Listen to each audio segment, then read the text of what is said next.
کہا کیا آپ چاہتے ہیں کہ کوٹلی اور مظفر آباد میں پیپلز پارٹی کے کارکن احتجاج کریں؟ یہاں احتجاج وہاں احتجاج، ہر طرف احتجاج ہو تو تب مزہ آئے گا آپ کو۔ میرا مینڈیٹ چوری کیا تو میں آپ کے تخت کے لیے آ جاؤں گا۔ ہم پی ٹی آئی کے ممی ڈیڈی نہیں، ہمارے پاس شیر کے شکار کے ماہر جیالے ہیں۔ مظفر آباد میں خطاب کرتے ہوئے بلاول بھٹو کی تحریک انصاف کو اتحاد کی پیشکش، کہا پی ٹی آئی کے سنجیدہ رہنماؤں کی طرف ہاتھ بڑھاتا ہوں، آئے مل کر اصلاحات لائیں گے۔ بلاول نے مظاہرین کو مخاطب کرتے ہوئے کہا احتجاج ختم کریں اور ٹروتھ کمیشن قبول کریں۔ الیکشن کا فیصلہ بیلٹ سے ہوتا ہے، بولٹ سے نہیں۔ حق کی حاکمیت کا مطلب ہے ووٹ گنے جائیں، لاشیں نہیں۔ وسائل کا منصفانہ مالی حصہ ملنا کشمیر کا حق ہے۔ الیکشن کے بعد آئینی کنونشن بلائیں گے، کشمیری مہاجرین کی حقیقی نمائندگی محفوظ رہنی چاہیے۔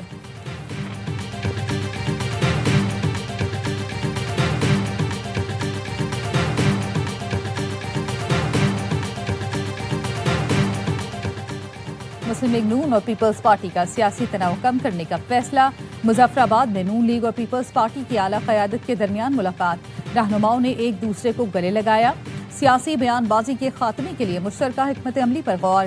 ذرائع کے مطابق سیاسی ماحول بہتر بنانے اور باہمی اعتماد کی بحالی سے متعلق امور پر بھی گفتگو۔ دونوں جماعتوں کے درمیان رابطے مزید مؤثر بنانے پر بھی تبادلہ خیال۔ پی پی کی جانب سے وزیر اعظم آزاد کشمیر قمر زمان کیرا، نیر بخاری شریک، نون لیگ کی جانب سے رانا ثناء اللہ، امیر مقام اور دیگر رہنما شریک تھے۔ ذرائع کا کہنا ہے صدر آصف زرداری سے محسن نقوی کی ملاقات کے بعد پیش رفت ہوئی۔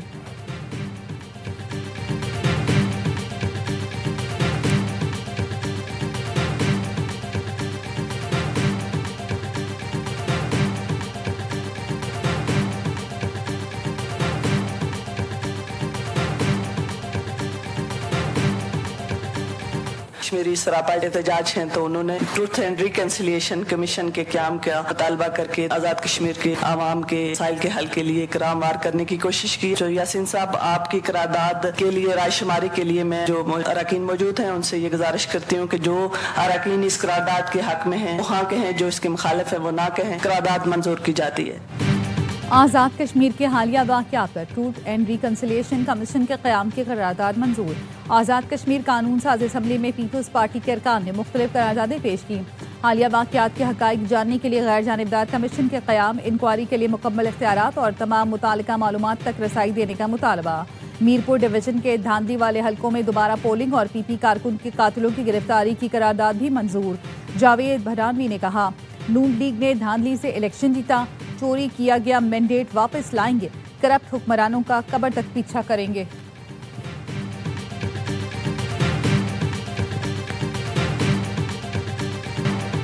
ایران نے اردن میں 3 امریکی لڑاکا طیارے تباہ کرنے کا دعویٰ کیا۔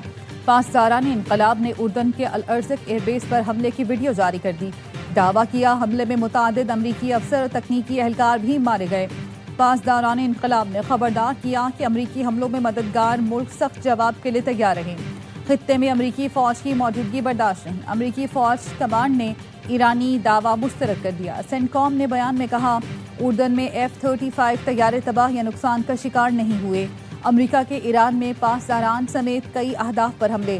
ایرانی فوجی کمانڈ مراکز، میزائل اور ڈرون تنصیبات کو نشانہ بنایا۔ زنجان میں پاسداران کے 3 اہلکاروں کی شہادت کی تصدیق۔ جزیرہ قشم پر حملوں میں کئی افراد شہید ہوئے۔ ہرمزگان، خوزستان، اہواز، ابدان میں بھی دھماکے سنے گئے۔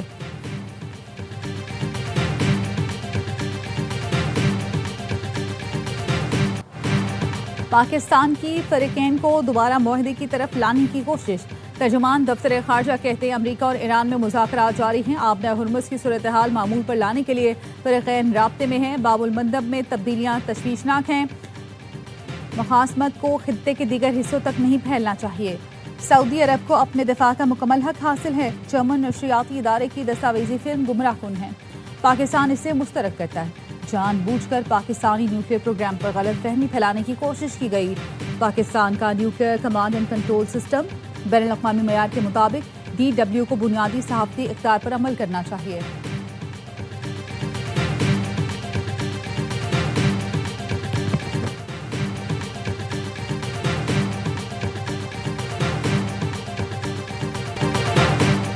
سعودی وزیر دفاع شہزادہ خالد بن سلمان کی واشنگٹن میں امریکی صدر ٹرمپ سے ہنگامی ملاقات۔ ایکزیوس کے مطابق ملاقات کا مقصد امریکی قیادت تک سعودی ولی عہد شہزادہ محمد بن سلمان کا خصوصی پیغام پہنچانا تھا۔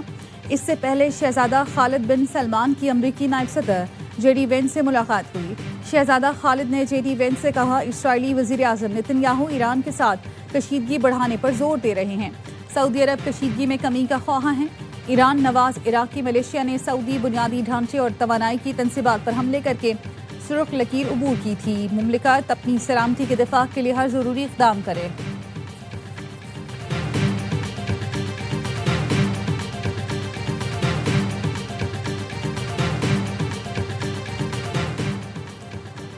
سعودی عرب کی بین الاقوامی بحری دفاعی اتحاد کے قیام کی جانب اہم پیش رفت۔ عالمی بحری اتحاد کے لیے سعودی عرب نے اہم اجلاس 43 ملکوں کی فوجی سربراہوں، نمائندوں اور یورپی یونین کے وفد نے شرکت کی۔ بحری سلامتی، بین الاقوامی بحری گزرگاہوں، جہاز رانی اور عالمی تجارت کو درپیش خطرات سے نمٹنے کے لیے تنظیمی ڈھانچے، کمانڈ اینڈ کنٹرول اور آئندہ اقدامات پر غور کیا گیا۔ سعودی عرب اتحاد کا بانی اور مرکزی ہیڈ کوارٹرز ہوگا۔ سعودی عرب، پاکستان، ترکی، مصر، قطر، بحرین، کویت، اردن، یمن، بنگلہ دیش، نائجیریا، سوڈان، جبوتی اور صومالیہ نے مشترکہ بیان جاری کرتے ہوئے اتحاد کی حمایت کا اعلان کیا۔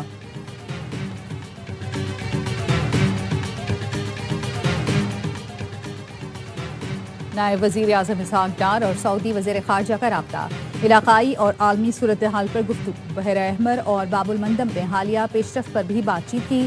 اردن کی جانب سے فلسطین پر اسلامی ملکوں کا اجلاس بلانے کی تجویز کا خیر مقدم۔ اسحاق ڈار اور ترک وزیر خارجہ حاکان فیدان کا بھی رابطہ۔ فلسطین کی سنگین صورتحال پر گہری تشویش کا اظہار۔ عرب اور اسلامی ملکوں کے مجوزہ اجلاس پر گفتگو۔ مسجد اقصی کمپاؤنڈ کی بار بار خلاف ورزیوں کی مذمت۔ پاکستان اور ترکی کا فلسطینی عوام کے جائز حقوق کی غیر متزلزل حمایت کا اعادہ۔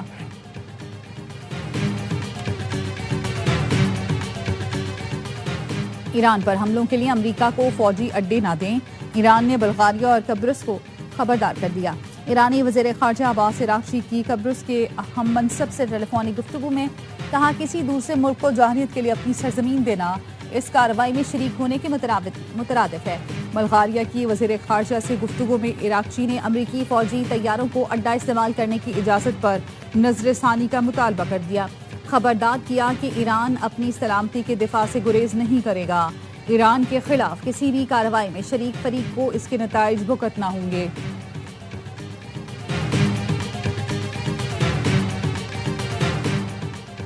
پیٹرول 1 روپے 9 پیسے فی لیٹر مہنگا، نئی قیمت 336 روپے 15 پیسے فی لیٹر مقرر۔ ڈیزل کی قیمت میں 2 روپے 42 پیسے کا اضافہ، ڈیزل کی نئی قیمت 393 روپے 4 پیسے فی لیٹر مقرر۔ اوگرا کی منظوری کے بعد پیٹرولیم ڈویژن نے اعلامیہ جاری کر دیا۔ زندگی میں میری جان، اگر آزمائش اور گمراہی نہ آئے تو نیک اور بد کا پتہ کیسے چلے؟